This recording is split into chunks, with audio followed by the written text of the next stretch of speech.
Hello everybody, GL1 here. Welcome to the Premier Online Toy Museum, and today is a little bit of a STEM class.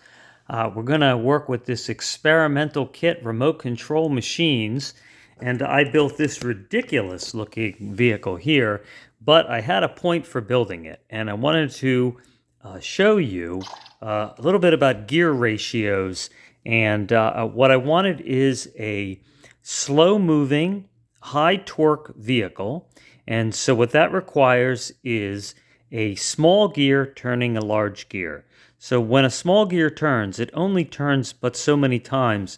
Let's say, so this turns around once, right? Well, what that's going to do is that's not even going to turn this large gear around very far at all, because, one turn of this, and I can show you that. It's a little bit fast to see, but when this turns one revolution, it's not even going to make this go one revolution. So that's how that's going to work with, it's going to make it slow. So, and what I did is then I connected, so you have a small gear turning a large gear, turning a small gear, turning another large gear using a chain.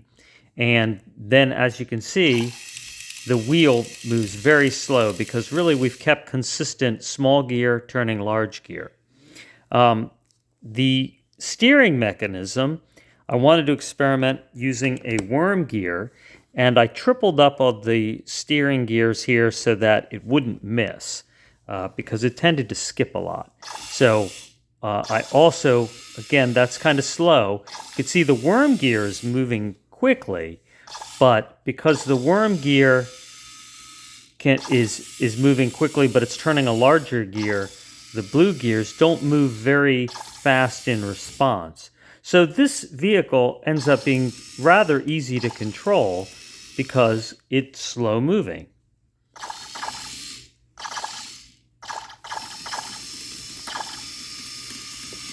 And so if you start to oversteer it, which means, you steer the wheels so much that they go too far one direction, because it's so slow, you can easily pull that back. And so you see how it's skipping there. So that's a little bit of a problem with this toy. And the way I had to work with that, and then it just comes off. But all right, see, it's very delicate. This is definitely not Lego.